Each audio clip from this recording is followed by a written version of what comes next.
아브라함의 하나님 그리고 나의 하나님입니다. 오늘부터 우리가 주일 예배 때마다 아브라함에 대해서 말씀을 전하고자 합니다. 아브라함은 예수님을 제외하고 성경에서 가장 중요한 인물이라고 우리가 말할 수 있을 것입니다. 그렇게 말할 수 있는 근거가 어디에 있습니까? 그 근거 중에 하나가 아브라함이 등장하는 성경 말씀의 분량만 보아도 알 수가 있습니다. 창세기를 보면은 지금 아브라함이 창세기 12장에 등장하는데 아브라함이 등장하기 전까지 창세기 1장부터 11장까지가 2000년의 역사를 담고 있습니다. 우리가 세대수로 말한다면 적어도 19세대가 지나간 것이 창세기 1장부터 11장입니다. 그렇게 긴 시간 동안 이야기했던 것이 바로 창세기 1장부터 11장인데 아브라함 단 한 사람을 설명하기 위해서 무려 14장을 창세기에서 지금 배려하고 있습니다. 이 이야기가 무엇을 보여줍니까? 아브라함이 너무나 중요한 인물이라는 것을 지금 성경은 말씀하고 있습니다. 저와 여러분이 존경하는 다윗과 엘리야, 요셉 등 모든 신앙의 영적인 거장들이 하나같이 아브라함을 믿음의 조상이라고 말하였습니다. 특별히 신약 성경에서 바울은 저와 여러분이 어떻게 믿음을 가지고 그리고 믿음으로 살아갈 수 있는지에 대해서 아브라함을 그 예로 들고 있습니다. 이쯤 되면 어떤 생각이 듭니까? 아브라함은 대단한 사람이다 라는 생각이 들지 않습니까? 아마 설교 제목을 아브라함의 하나님이라는 제목이 아니라 제목을 믿음의 영웅 아브라함으로 바꿔야 할 것 같다는 생각이 들 겁니다. 그러나 놀랍게도 성경은 하나님께 칭찬받을 만한 것이 아브라함에게 전혀 없다라고 말씀하고 있습니다. 다시 말해서 하나님으로부터 구원받을 만한 일을 한 것이 아브라함에게 없다라고 성경이 말씀합니다. 우리 성경 말씀을 한 구절 먼저 찾겠습니다. 우리 창세기 12장 1절을 보기 앞서서 여호수아 24장 2절을 먼저 한번 찾아보겠습니다. 여호수아 24장 2절입니다. 여호수아 24장 2절입니다.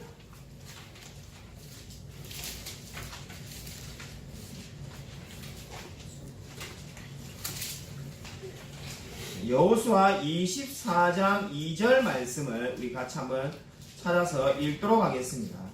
구약성경 357쪽에 있습니다. 구약성경 357쪽 여호수아 24장 2절입니다. 여호수아 24장 2절 같이 한 목소리 읽겠습니다. 네, 시작. 여호수아가 모든 백성에게 이르되 이스라엘의 하나님 여호와께서 이같이 말씀하시기를 옛적에 너희 조상들 곧 아브라함의 아버지 나홀의 아버지 데라가 강 저쪽에 거주하여 다른 신들을 섬겼으나. 아멘. 여호수아서의 말씀은 아브라함과 그의 아버지 데라가 다른 신들을 섬겼다라고 지금 말씀하고 있습니다. 한마디로 말해서 아브라함의 집안은 우상을 섬기는 사람들이었습니다.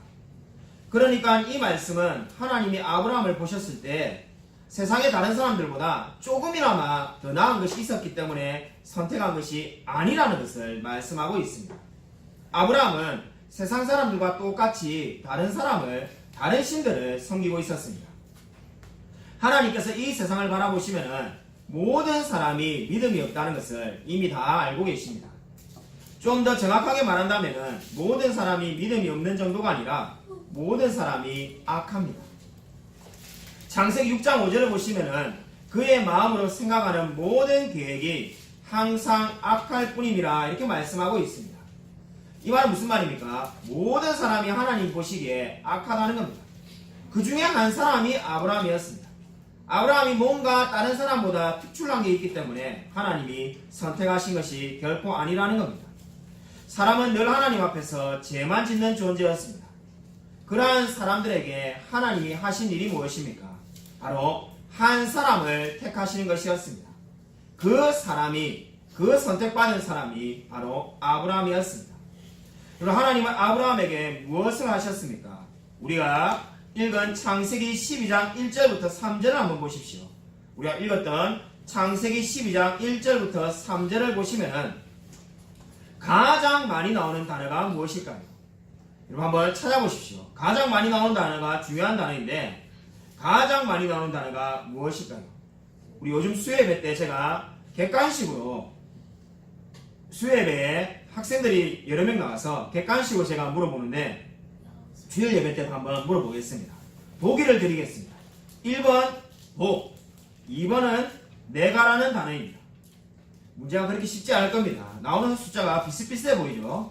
1번 복, 2번 내가. 어느 게 정답이겠습니까? 예, 그렇습니다. 정답이 2번입니다. 언뜻 보면은 복이라는 단어가 많이 나온 것처럼 보이지만은 내가라는 단어가 훨씬 더 많이 나옵니다. 왜냐하면은 생략되어 있는 단어가 있기 때문입니다. 창세기 12장 1절부터 3절에 내가라는 단어가 무려 6번이나 나옵니다. 내가 너에게 땅을 주겠다. 내가 너에게 큰 민족을 이루게 하겠다. 내가 너에게 복을 주겠다. 내가 너의 이름을 창대케 하겠다. 너를 축복하는 자에게 내가 복을 내리겠다. 너를 저주하는 자에게 내가 저주를 내리겠다. 무려 6번이나 내가라는 말이 나오고 있습니다. 7절에 내가 이 땅을 내 자손에게 주겠다는 말씀까지 포함하면은 창세기 12장 초반부에만 무려 7번이나 하나님께서 내가 하겠다라고 말씀하고 있는 겁니다. 영어로 말하면은 I will이라는 표현이 계속 반복적으로 나오고 있습니다. 왜 이렇게 자주 내가 하겠다는 말씀이 반복되고 있습니까? 그 이유는 구원의 시작은 아브라함 한 사람으로 충분하다는 겁니다. 하나님이 수많은 사람을 선택해서 그 중에 살아남는 사람을 믿음의 사람으로 만들겠다라고 하지 않았습니다. 딱 한 사람만 선택해서 그 사람을 통해서 온 인류를 구원하시겠다라고 결정하신 겁니다. 여러분, 그 한 사람 아브라함은 어떠한 사람이었습니까? 우리가 좀 전에 살펴본 것처럼 다른 신을 섬기는 사람이었습니다. 근데 하나님께서 어떻게 그 사람을 바꾸시겠다는 겁니까? 내가 하겠다는 겁니다. 하나님께서 강한 의지를 가지고 그 아브라함을 바꾸시겠다고 지금 선언하고 있습니다. 그러한 의지를 가지신 하나님께서 아브라함에게 내린 첫 번째 명령은 바로 떠나라는 것이었습니다. 창세기 12장 1절을 보시면은 하나님께서 아브라함에게 떠나라고 말씀하고 있습니다. 너의 고향과 친척과 아비의 집을 떠나라고 말씀하고 있습니다. 이런 믿음을 가지기 위한 첫 번째 조건을 성경은 내가 의지하는 것과 떠나야 한다고 말씀하고 있습니다. 아브라함이 원래 살았던 곳이 어디였습니까? 창세기 11장 31절을 보면은 아브라함이 원래 살았던 곳이 어디인지 나와 있습니다. 어디입니까? 우르였습니다. 11장 31절을 보면은 갈대아 우르가 바로 아브라함이 원래 살았던 곳입니다. 우르라는 곳은 항구 도시였다고 합니다. 그리고 땅이 비옥했습니다. 농작물이 잘 자랐습니다. 그렇기 때문에 거기는 풍요한 도시였습니다. 근데 이제 그 땅을 떠나서 전혀 알지 못하는 땅, 한 번도 가본 적이 없는 곳을 향해서 하나님이 떠나라고 지금 명령하고 있습니다. 사실 이 말씀은 상식적으로 보면은 말도 안 되는 명령이었습니다. 우르는 당시 문명이 발달한 곳인데 그곳을 떠나서 왜 알지도 못하는 가나안으로 가야만 하겠습니까? 가나안으로 갈 만한 그 어떠한 이유도 없었습니다. 딱 한 가지 이유 외에는 아브라함이 가나안 땅에 갈 만한 이유가 없었습니다. 바로 그 한 가지 이유가 무엇입니까? 하나님이 떠나라고 명령하셨기 때문에 떠나는 겁니다. 그 외에는 어떠한 이유도 없었습니다. 하나님께서 아브라함에게 우르를 떠나라는 것은 그가 살던 장소만을 떠나라는 것이 결코 아닙니다. 하나님이 없던 삶에서 이제 떠나라는 겁니다. 저와 여러분이 신앙생활을 하고 있는데 신앙생활이 무엇입니까? 내 생각과 내 고집, 내 생활 방식에서 이제 떠나라는 겁니다. 내가 좋아하는 것으로부터 떠나서 이제 하나님이 기뻐하시는 것을 하게 되는 것이 신앙생활입니다. 이것이 바로 믿음의 첫걸음입니다. 그렇기 때문에 하나님께서 아브라함에게 먼저 떠나라고 명령하고 있습니다. 뷰티풀 마인드라는 영화가 있습니다. 저는 그 영화를 보고 신앙이란 바로 이런 것이구나 라는 것을 생각해 본 적이 있습니다. 그 영화를 보면은 영화의 주인공이 정신분열증을 앓고 있는 천재 수학자가 주인공입니다. 주인공 이름이 내시인데 내시에게는 늘 세 사람이 붙어 다닙니다. 문제는 그 세 사람이 주인공에게는 보이는데 다른 사람에게는 보이지 않는다는 겁니다. 나중에 내시도 이 세 사람이 환상이라는 것을 알게 됩니다. 그리고 이제 그 사실을 인정하게 됩니다. 근데 문제는 그 환영이 계속해서 끊임없이 보이는 겁니다. 그러니까 내시가 어떻게 하였습니까? 결국 그것을 무시합니다. 그의 눈에는 여전히 세 사람이 보이지만은 그것을 무시하며 살아갑니다. 바로 이것이 신앙입니다. 저와 여러분의 내면에 죽을 때까지 우리 마음 가운데 평생에서 싸워야 할 그 무엇이 있습니다. 다른 사람들 눈에는 보이지 않지만은 저와 여러분이 늘 느끼고 늘 존재를 인정할 수밖에 없는 것이 저와 여러분의 마음 가운데 있습니다. 그것이 바로 무엇입니까? 죄입니다. 늘 우리 마음 가운데 살아서 저와 여러분의 마음을 유혹하려고 하고 있습니다. 사람들 눈에 보이진 않지만은 그 마음속에 있는 그것이 저와 여러분을 지배하려고 하고 있습니다. 그때마다 어떻게 해야 되겠습니까? 바로 무시해야 되는 겁니다. 그것들이 당신을, 저와 여러분을 덮치지 않도록 무시하시기 바랍니다. 죄를 멀리하만이 하나님을 따를 수가 있습니다. 바로는 그렇기 때문에 성경은 하나님을 믿는 믿음의 첫 여정에서 떠나라고 명령하고 있는 겁니다. 우리는 죄에 대해서 떠나며 하나님만 의지하며 살아가고 있습니다. 죄에 대해서 얼마만큼 생각하며 살아야 할까요? 늘 죄만 생각하며 살면은 무조건 죄만 기억하면은 좋은 것일까요? 그렇지가 않습니다. 스퍼전 목사님은 이런 말을 하였습니다. 너를 겸손하게 할 때까지만 죄를 생각해라. 그러나 낙심하게 될 때까지는 죄를 생각하지 말라. 이런 말을 남겼습니다. 저와 여러분이 교만한 생각이 든다면은 죄를 생각하라는 겁니다. 그러면은 사람이 겸손해지게끔 되어 있습니다. 근데 우리가 낙심하게 될 때까지 죄를 생각하지는 말라는 겁니다. 너무나 죄에 대한 생각에 몰입해서 저와 여러분이 낙심하게 되는 것은 하나님이 원하시는 모습이 아니라는 겁니다. 오늘 성경은 하나님께서 아브라함에게 떠나라고 말씀합니다. 그 다음으로 창세기 12장 1절부터 3절에서 우리가 주목해 보아야 될 필요가 있는 사항은 이 부르심이 첫 번째 부르심이 아니었다는 것을 우리가 기억해야만 합니다. 얼핏 보면은 창세기 12장 1절의 부르심은 첫 번째 부르심이라는 생각이 들게 마련입니다. 왜냐하면 창세기 1장부터 11장에 아브라함을 부른 또 다른 모습이 없습니다. 분명히 12장 1절이 처음입니다. 근데 왜 두 번째 부르심이라고 말을 하는 겁니까? 적어도 두 번째 부르심입니다. 심지어 더 많을런지도 모릅니다. 그러나 분명히 첫 번째 부르심이 아니었다는 것을 우리가 꼭 기억해야 됩니다. 창세기 12장 1절은 여호와께서 아브라함에게 이르시되 이렇게 말씀하고 있습니다. 이 말씀은 어떠한 뜻이냐면은 주께서 아브라함에게 말씀하셨었다 이런 뜻이 됩니다. 말씀하셨었다는 것이 중요합니다. 주께서 아브라함에게 말씀하셨었다는 게 뭡니까? 과거형입니다. 이미 한 번 말씀을 하였고 지금 적어도 두 번 이상 다시금 말씀하고 있다는 뜻이 바로 12장 1절 말씀의 의미가 되겠습니다. 그러면 언제 하나님께서 이미 말씀하셨는가? 사도행전 7장 2절을 보면은 잘 알 수가 있습니다. 사도행전 7장 2절에 스데반의 설교를 보면은 하나님께서 갈대아 우르에서 먼저 아브라함에게 한번 부르셨고 하란에서 또 한번 아브라함에게 부르셨습니다. 그렇기 때문에 적어도 아브라함은 두 번 이상 하나님의 부르심을 지금 받고 있습니다.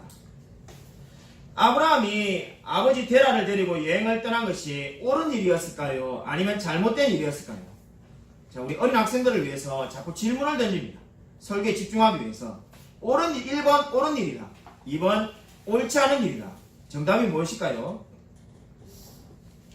예, 우리 정답은 옳지 않은 일입니다. 이사야 51장 2절을 보면은 하나님께서 아브라함을 홀로 부르셨다라고 성경이 분명히 말을 하고 있습니다. 이사야 51장 2절에 근거해서 볼 때 아브라함은 혼자 떠났어야만 합니다. 아브라함은 하나님의 말씀에 온전히 순종하지는 못했습니다. 근데 하나님께서 어떻게 했습니까? 순종하지 못하니까 그냥 포기하고 버리신 게 아니라 다시금 지금 창세기 12장 1절에 찾아와서 말씀을 전해주고 있습니다. 그러므로 이 아브라함의 이야기가 저와 여러분에게 주는 중요한 영적인 교훈이 있습니다. 이 교훈이 무엇입니까? 그것은 바로 아브라함의 순종은 느리고 부분적이었다는 겁니다. 아브라함이 처음부터 영적인 거장이 아니었습니다. 우리 창세기 22장에 유명한 이야기가 있습니다. 아브라함이 아들 이삭을 바치는 모습을 다들 우리가 잘 알고 있습니다. 얼마나 놀라운 순종입니까? 근데 창세기 12장의 아브라함은 지금 부르심을 받고도 하란에서 머뭇거리는 그러한 모습을 보여주고 있습니다. 창세기 12장의 아브라함과 창세기 22장의 아브라함은 완전 다른 사람인 것처럼 보여집니다. 여기서 우리에게 중요한 영적인 교훈이 있습니다. 처음부터 아브라함이 믿음의 거장이 아니었다는 겁니다. 처음에 아브라함은 저와 여러분과 같은 늘 부족하고 연약하고 아주 연약한 사람이었습니다. 근데 하나님께서 어떻게 만들었습니까? 그거를 말씀으로 빚으셔서 성숙한 그리스도인으로 만들었습니다. 오늘 성경 저와 여러분에게 이렇게 말씀하고 있습니다. 우리가 믿음대로 살지 못할 때가 얼마나 많습니까? 그때마다 얼마나 많은 좌절을 겪습니까? 이 위대한 진리를 믿으십시오. 하나님께서 저와 여러분을 창세기 22장의 아브라함과 같은 모습으로 반드시 만들어 나가실 것입니다. 왜냐하면 하나님께서 내가 하겠다라는 말씀을 계속 하시고 계시기 때문입니다. 저와 여러분이 아무리 연약하다 할지라도 하나님은 결코 우리를 포기하지 않으실 것입니다. 여러분 이 진리를 믿으십시오. 제가 지난 휴가 때 창원에 내려가서 어머니를 만나 뵈었습니다. 교회에서 감사하게 휴가를 줘가지고 어머니를 만나 뵈었는데 우리가 꼭 한 명 저와 박정사모가 만나고 싶은 사람이 있었습니다. 우리가 개척했을 때 우리에게 연락이 와가지고 기도해달라고 요청을 한 제 후배가 있었습니다. 그 당시에 제 후배가 아이를 낳았는데 이 남자 후배입니다. 남자 후배가 아내를 통해서 아이를 낳았는데 아이가 안타깝게도 대장이 없이 태어났습니다. 우리 아마 개척하지 않고 제가 부목사로 있었다면은 창원에 한번 내려가가지고 위로도 하고 정말 만나서 이야기도 들어보고 했을 건데 제가 아마 우리 그 설립 예배 드린다고 너무나 경향이 없는 때라서 제가 만나보지 못했습니다. 그게 지난 3년 동안 늘 마음에 걸려서 종종 연락을 하고 전화로 기도 제목을 듣긴 했습니다만은 한번 꼭 만나 뵙고 싶은 마음이 들어가지고 창원에 내려간 김에 그 후배를 만났습니다. 그래서 우리가 들려는 이야기는 그 대장이 없이 태어난 아이가 얼마나 하나님 은혜로 잘 자랐는지 그 이야기를 듣고 싶어 했습니다. 듣는데 감동이었습니다. 처음에는 대소변을 다 밖으로 받은 아이가 이 대장이 없는데 소장 끝과 항문을 연결하니까 참 이게 하나님 은혜가 놀랍죠. 그게 대장 역할을 하게 되어가지고 이제는 대소변도 누울 수 있고 조금씩 정상적으로 살아간다는 겁니다. 그래서 지난 6년간 육아휴직을 하면서 아이를 길렀는데 아이가 잘 큰다는 이야기를 듣고 감사했습니다. 근데 놀라운 것은 이 아이가 그게 끝이 아니었습니다. 첫째 아이가 나고 둘째를 이제 임신했는데 쌍둥이를 임신해서 좀 더 이렇게 이제 검사를 잘 해보려고 초음파 검사를 하다가 제 후배 아내분이 폐에 암이 있다는 걸 발견하게 되었다 합니다. 그러니까 만약에 아이를 임신하지 않았다면 검사하지 않았을 건데 두 아이를 잘 키우려고 검사를 했는데 산모의 폐에 암이 있다는 걸 발견하게 된 거죠. 그래서 감사하게도 암을 치료하게 되었습니다. 그래서 아이도 다 잘 출산하고 폐암도 다 낫게 되었다고 합니다. 그리고 그 이야기가 다 끝나고 난 다음에 제 후배가 제게 이렇게 말했습니다. 제가 20년 전부터 알고 있는 후배였는데 제가 이렇게 말을 하였습니다. 형님이 잘 알다시피 제가 대학 졸업할 때까지 인생에 큰 어려움 한 번 없이 늘 편안하게 살았습니다. 집도 잘 살고 자기도 교대 나와가지고 어려움 한 번 없이 고민을 한 번 해보지 않고 그냥 편안하게 인생을 살았습니다. 근데 제가 최근에 계속해서 고난이 몰아닥치니까 제가 정신이 없었습니다. 근데 돌이켜보니까 그 모든 고난이 하나님만 의지하게 하기 위해서 하나님이 주신 거라는 것을 깨닫게 되었습니다라는 고백을 듣게 되었습니다. 여러분 이 이야기가 무엇을 보여줍니까? 저와 여러분에게 왜 고난이 찾아오겠습니까? 하나님께서 제 후배를 더 큰 믿음의 사람으로 만들기 위해서 고난을 허락하셨습니다. 저와 여러분도 마찬가지입니다. 왜 우리 인생에 끊임없이 수많은 고난이 옵니까? 오늘 아브라함을 보십시오. 사실 아브라함은 우르를 떠나는 것 자체가 고난입니다. 그 편안하게 살 수 있고 동방의 부자인 아브라함이 왜 우르를 떠나야 되겠습니까? 이미 떠나는 것 자체가 고난의 시작입니다. 저와 여러분도 마찬가지입니다. 인생에서 끊임없이 고난이 찾아오는 이유는 하나님만 의지하는 사람으로 만드시기 위해서입니다. 그러면 여러분 인생 가운데 고난이 있습니까? 어려움이 있습니까? 그럼 여러분 이렇게 한번 생각하십시오. 고난이 올 때마다, 어려움이 올 때마다 이렇게 꼭 생각하십시오. 하나님의 프로젝트가 오늘부터 시작된 거구나. 어떠한 프로젝트입니까? 저와 여러분을 믿음의 사람으로 만드시는 그 놀라운 계획이 오늘부터 시작되었다. 이렇게 마음에 생각하시기 바랍니다. 원망하거나 불평하거나 하나님을 원망하는 것으로부터 시작하는 것이 아니라 먼저 하나님의 놀라운 계획이 시작되었다라고 먼저 생각하시기 바랍니다. 바로 그것이 오늘 성경이 저와 여러분에게 말씀하시는 바입니다. 그리고 이 위대한 진리를 믿으시기 바랍니다. 그럼 창세기 12장 3절을 우리 같이 한번 함께 읽겠습니다. 창세기 12장 3절입니다. 같이 함께 읽겠습니다. 네, 시작. 너를 축복하는 자에게는 내가 복을 내리고 너를 저주하는 자에게는 내가 저주하리니 땅의 모든 족속이 너로 말미암아 복을 얻을 것이라 하신지라. 아멘. 아멘. 창세기 12장 3절은 이 메시아 예언입니다. 자, 목회를 하면서 보니까는 우리 성도님들이 안타깝게도 이게 메시아 예언인지를 모르는 분이 정말로 많습니다. 우리 성도님들이 잘 아는 메시아 예언은 어디 있습니까? 창세기 3장 15절에 그죠? 이 여자의 후손이라고 말하는 그것이 메시아 예언인지는 모든 분들이 알고 있습니다. 근데 창세기에 나오는 두 번째 메시아 예언이 바로 창세기 12장 3절입니다. 지금 이 내용을 보시면은 아브라함이 이만한 능력이 있는 게 아닙니다. 너를 축복하는 자에게 내가 복을 내리고 너를 저주하는 자에게 내가 저주하리니 아브라함이 어떤 사람이길래 이렇게 할 수 있겠습니까? 이게 바로 메시아에 대한 예언입니다. 메시아를 찬양하는 자에게 하나님께서 찬양하는 자에게 복을 내리고 메시아를 저주하는 자에게 그리스도를 저주하는 자에게 내가 저주를 내리시겠다는 겁니다. 그렇기 때문에 오늘 성경은 저와 여러분에게 지금 메시아 예언을 말씀하고 있습니다. 오늘 성경을 보면은 아브라함의 반응이 나타나 있지 않습니다. 그러나 우리가 성경에 메시아 예언을 받았던 다른 이야기들을 통해서 이 아브라함의 반응을 충분히 우리가 추측할 수가 있습니다. 사무엘하 7장 19절에 보면은 다윗이 메시아에 대한 예언을 들었을 때 이렇게 고백합니다. 주 나의 하나님, 어찌 주님께서 사람을 대하시는 일상적인 방법이겠습니까? 이렇게 말을 합니다. 주 나의 하나님, 이것이 어찌 주님께서 사람을 대하시는 일상적인 방법이겠습니까? 이렇게 말합니다. 그러니까 사람을 일반적으로 대하는 방법이 아니라는 겁니다. 보편적 은혜대로 하나님께서 대하시는 것이 아니라 특별한 은혜로 대한다는 겁니다. 그래서 다윗이 그 하나님의 은혜에 대해서 감동할 수밖에 없습니다. 지금 창세기 12장도 마찬가지입니다. 하나님께서 저와 여러분에게 일반 은총을 주었습니다.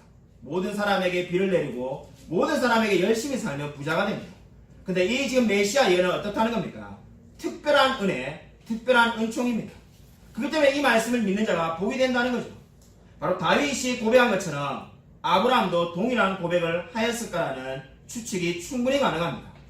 주 하나님, 사무엘하 7장 19절이 말하는 것처럼 주 나의 하나님, 어찌 이것이 사람을 대하는 일반적인 방법이겠습니까? 이 고백은 인간에게는 불가능하고 오직 하나님에게만 가능하다는 의미가 되겠습니다. 여러분, 복이란 무엇입니까? 갈라디아서 3장 9절에 믿음으로 말미암은 자들은 믿음이 있는 아브라함과 함께 복을 받았다라고 말씀합니다. 믿음으로 말미암은 자들은 믿음이 있는 아브라함과 함께 복을 받았다는 말이 무슨 의미가 되겠습니까? 복이란 것은 하나님을 믿는 것이 복입니다. 저와 여러분이 하나님을 믿게 된 것, 그 자체가 이미 복입니다. 인간의 머리로는 도무지 믿을 수 없는 그 사실을 저와 여러분이 믿게 된 것이 복이라는 겁니다. 여러분, 우리가 아무리 사람이 노력을 한들 상식적으로 천국과 지옥이 있다는 것을 믿을 수가 없습니다. 그죠? 그 이야기를 누가 믿을 수가 있겠습니까? 2000년 전에 죽은 사람을 믿으면은, 그 예수 그리스도라는 사람을 믿으면은 내가 평생에 지은 모든 죄가 사라진다는 것을 상식적으로 어떻게 믿을 수가 있겠습니까? 근데 그것이 믿어진 것이 복이다라고 갈라디아서 3장 9절은 말씀하고 있습니다. 여러분, 진정으로 예수 그리스도를 믿고 있습니까? 그렇다면 저와 여러분은 이미 복을 받은 사람입니다. 구속과 관련된 히브리 원어에 여러 개의 단어가 있습니다. 그 중에 저는 특별히 코페르라는 단어를 너무나 좋아합니다. 코페라는 단어가 뭔가? 예, 제가 어려운 히브리 말을 썼지만은 의미가 쉽습니다. 몸값이라는 뜻을 담고 있습니다. 쉽게 예를 들어서 제가 농부라고 가정하고 우리 집에 키우는 소가 있습니다. 코페라는 의미가 뭔가? 이 소를 키우고 있는데 소가 어느 날 도망가가지고 죄송하지만은 우리 앞에 있는 여러분들 가운데 있는 사람 중에 한 사람을 쳐서 죽였다라고 한번 생각해 보십시오. 죄송하지만 여러분이 죽었습니다. 그러면 어떻게 되겠습니까? 율법에 따르면은 저의 소도 죽어야 되고 저도 죽어야 됩니다. 사람이 죽었기 때문에 이제 저는 죽어야 됩니다. 근데 저가 죽는다고 해서 상황이 좋아지는 게 아무것도 없습니다. 이때 합의를 볼 수 있는데 제가 그 유가족들과 합의를 보는 그 합의가 바로 몸값이 되겠습니다. 그 몸값을 지불해주면은 저는 살아갈 수가 있습니다. 바로 그 몸값이 무엇을 의미하는가? 그리스도를 의미하는 겁니다. 바로 그 몸값이 그리스도입니다.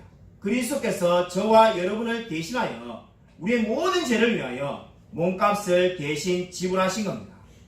바로 그리스도께서 하신 일이 무엇입니까? 죄로 인하여 죽을 수밖에 없는 우리를 위하여 코페르, 몸값이 되신 겁니다. 그래서 우리의 모든 죄값이 그리스도 때문에 다 치루어졌기 때문에 하나님을 믿을 수 있게 된 겁니다. 이것을 바로 우리가 복음이라고 말을 하며 이것을 믿는 자를 바로 구원받은 사람이라고 말합니다. 이 진리가 믿어지는 사람이 바로 믿음이 있는 자입니다. 바로 그 모든 믿음의 조상이 지금 누구로부터 시작되었다라고 오늘 성경 말을 하고 있습니까? 아브라함으로부터 시작되었다라고 말을 하고 있습니다. 아브라함이 뭔가 대단한 일을 했기 때문에 믿음이 조상이 아니라 하나님이 그 사람으로부터 바로 믿음의 일을 시작하였다는 것을 성경은 말을 하고 있습니다. 여러분 이 위대한 진리를 믿고 있습니까? 저와 여러분이 그리스도가 몸값이 되심으로써 구원하여 주셨다는 것을 믿고 의지하고 있습니까? 미국의 루이지애나 대학교 성경 교수님인 니콜라이 알렉산드레코 박사님의 이야기입니다. 이분이 원래 소련 사람이었다고 합니다.